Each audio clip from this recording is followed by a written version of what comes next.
HIV.gov says more than 38 million people in 2021 globally are living with HIV. 3,091 people have died from Ebola, and 6,574 cases of infection or suspected infection have been reported. It is a staggering number we never could have imagined. 1 million Americans now dead from COVID. The 1918 pandemic caused the global deaths of probably 50 and maybe up to 100 million people. Viruses are responsible for some of the world's most dangerous and deadly diseases, including rabies, Ebola, smallpox, HIV, and the most recent novel COVID-19.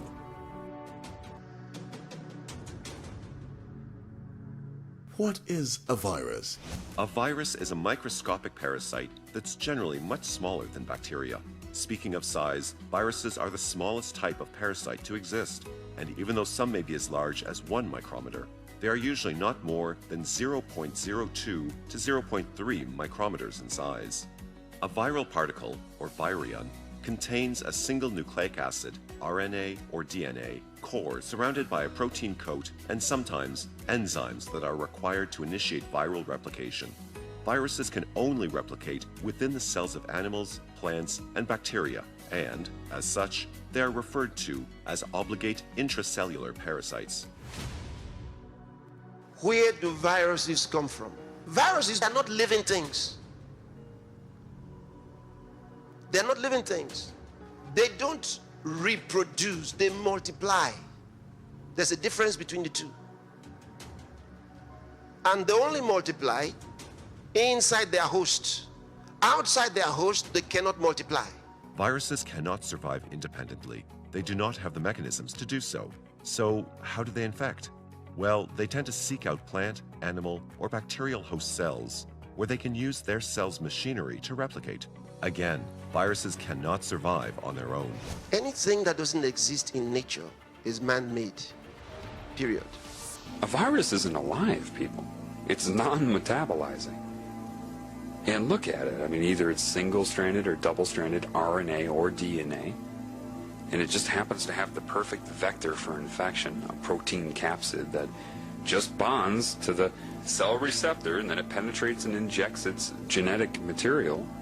And it's like a program, because a virus can't hurt you by itself. It can't reproduce by itself. It's not alive. Your enzymes have to read it and create what it tells you to create. If they don't do that, it can't hurt you. It's nanotechnology. See, viruses add genetic sequences. That's what many of your infections that you pass off as a cold here or the flu there, they're actually changing your DNA. That's the fact, that's the truth. You can make an infectious virus particle from purified components.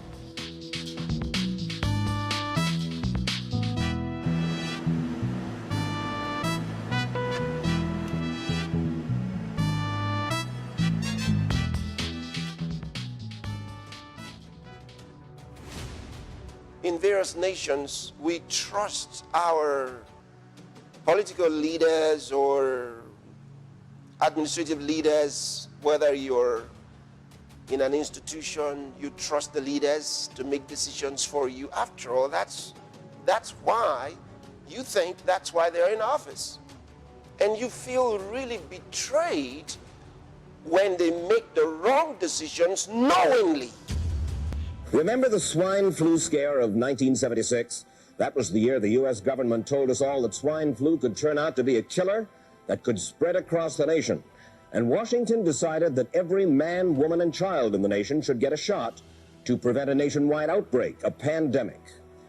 Well, 46 million of us obediently took the shot.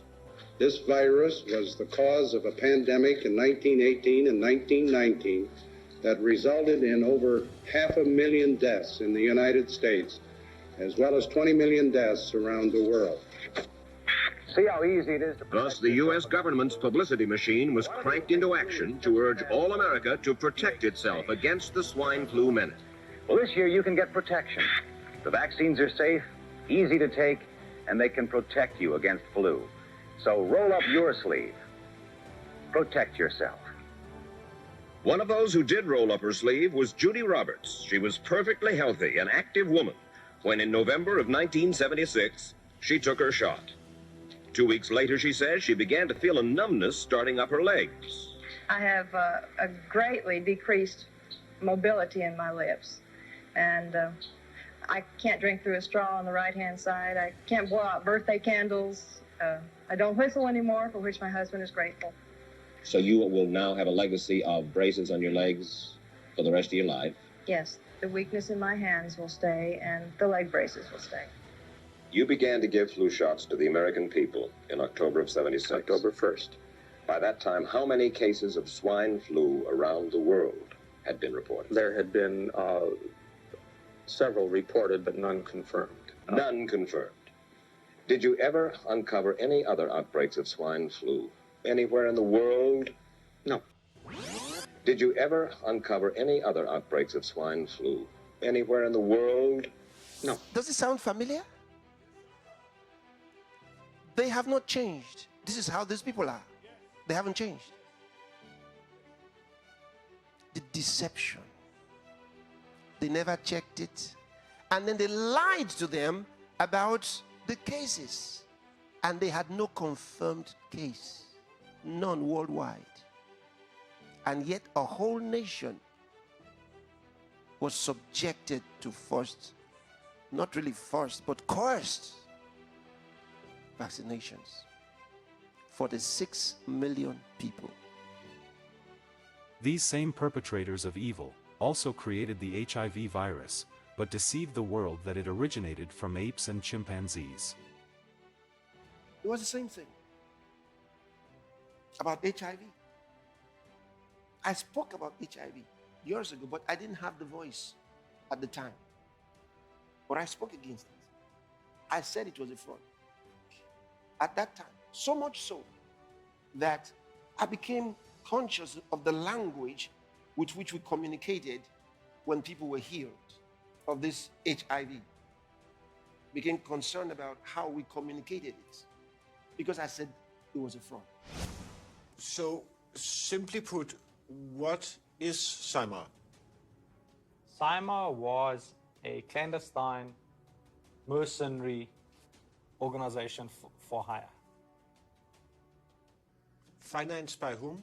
Financed by foreign governments. And what was the purpose of CIMAR? CIMAR was there to go and destabilize certain countries. And what kind of operations were you doing?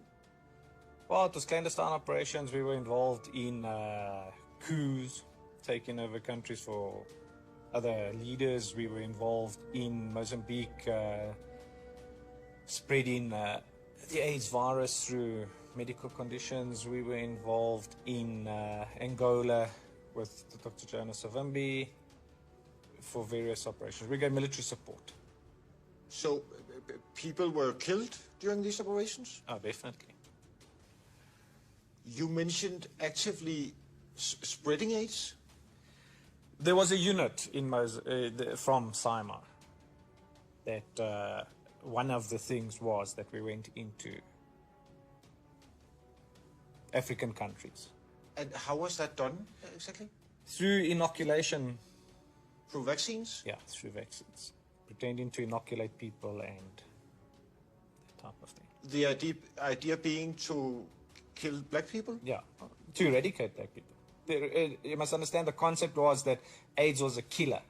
It was incurable at that point in time, so it was led to believe that if you infected people, it was the quick approach to eliminate black people. And that is something you know for a fact, that AIDS was actively being spread to other countries? Yes, to African countries. We were at war. Black people in South Africa were the enemy. But so it was about white supremacy? Definitely. Definitely trying to retain the white supremacy on the African continent. And furthermore, he tells us that the purpose of Maxwell's clinics in and around Johannesburg was to infect black people with HIV. He had the one in Turquoise, he had the one in Alex. Yes. If I'm not mistaken, it was on the West Strand. So, and these were research facilities for them to inject people with a solution to see that they prevented AIDS in it. In the meantime, they were injecting people with AIDS. And he was only working on black people in these clinics? Yes, yeah. For almost nothing? Yeah, but that's what I'm saying. So you know what, I mean, what easier way to get a big guinea pig that you live in the apartheid system, black people have got no rights, they need medical treatment. There's a white philanthropist coming in and say, you know what, I'll open up these clinics and I will treat you, I will do this, and meantime, you actually the wolf in sheep's clothing. And what did he say it was? A war. That they were at war. That was what? That was their understanding, even though there was no official war. That they were at war. So it was about the elimination of the black people in South Africa. That's what they said. So there was a cure for it, and they knew it. They hid it from the public.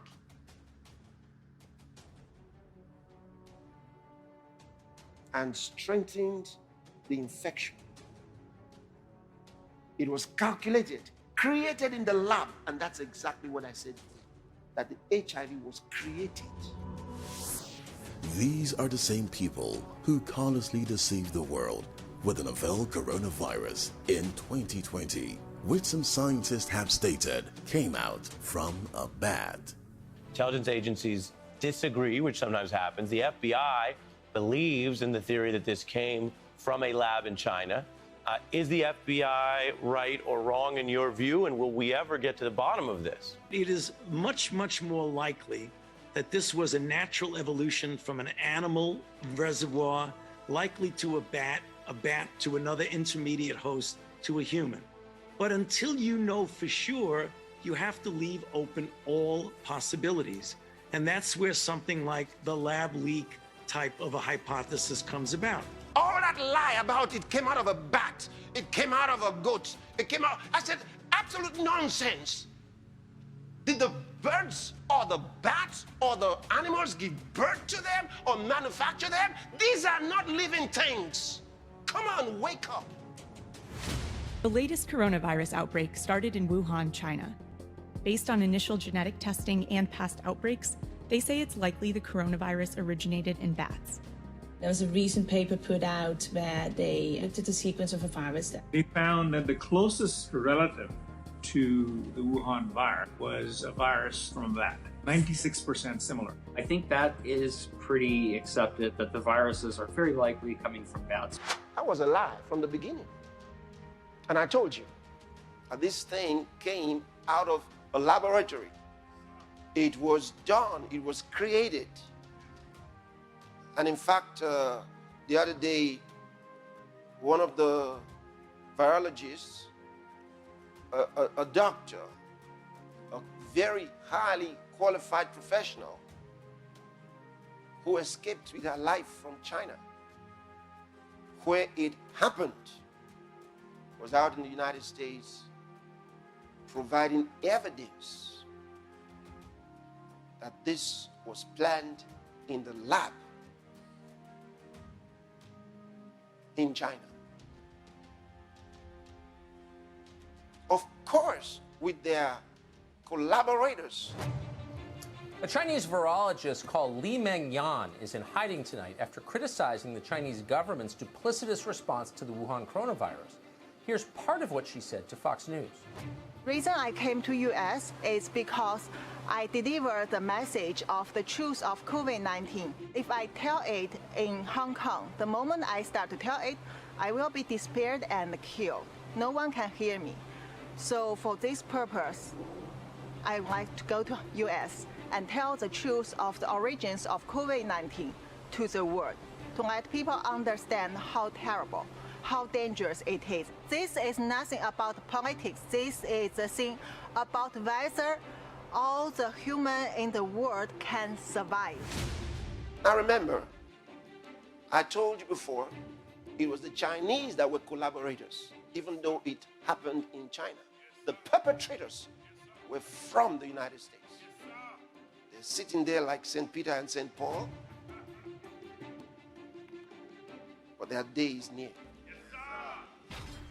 This is really disturbing stuff. I mean, the Chinese government has done everything in its power to stonewall investigations. We know that. But now we're learning that according to Congresswoman Nicole Maliotakis, Dr. Anthony Fauci actually could be at the center of what she calls one of the biggest cover-ups in American history. Yep. Former director of the CDC laid out a couple of really fascinating points, Julie, that I want to reiterate. First of all, in September of 2019, that Wuhan lab changed 3 protocols that imply guilt. They deleted the strains, the codes of the virus. They changed from civilian to military oversight. And then they brought in a civilian contractor to change the ventilation system. Every one of those pieces of big circumstantial evidence pointing to their own guilt, that it was a virus created in a lab. The FBI, the director of the FBI, also came up. I want you to listen to this. The FBI has for quite some time now assessed that the origins of the pandemic are most likely a potential lab incident in Wuhan. Let me step back for a second. You know, the FBI has folks, agents, professionals, analysts, virologists, microbiologists, et cetera, who focus specifically on the dangers of biological threats, which include things like novel viruses like COVID, from a Chinese government-controlled lab that killed millions of Americans. And that's precisely what that capability was designed for. Really? So now they come 3 years later to admit the obvious? The COVID-19 lab leak theory is gaining new headway in the federal government's view. A new report says the U.S. Department of Energy now believes the virus was most likely released by the Chinese lab. We may never get the full story of what happened at this lab in Wuhan, China. But the Wall Street Journal says the U.S. Department of Energy believes the virus likely spread via a mishap at a Chinese laboratory. That classified conclusion, according to the Journal, has now been delivered to the White House and some members of Congress. So now they agree what I told them in 2020. That, yeah, they came out of a lab. You knew it came out of a lab. Of course, not because you knew from science, you knew because you were a part of it. Dr. Redfield, you pointed to the lab leak theory even before we did. In mid-January of 2020, you expressed concerns to Dr. Fauci, to Jeremy Farrar of UK's Wellcome Trust, and to Dr. Tedros of World Health Organization that, quote, we had to take the lab leak hypothesis with extreme seriousness. And you urged Dr. Fauci to investigate both the lab and the natural hypotheses. Shortly thereafter, on February 1st, Farrar convened a meeting of a group of 11 top scientists across 5 time zones and asked Dr. Fauci to join, and he wrote, quote, my preference is to keep this group really tight. Obviously, ask everyone to treat in total confidence, unquote. Dr. Redfield, you were excluded from this call, but up until then, you had been on every single, you were included in every other conversation. What changed? Why do you think that you were excluded from these conversations?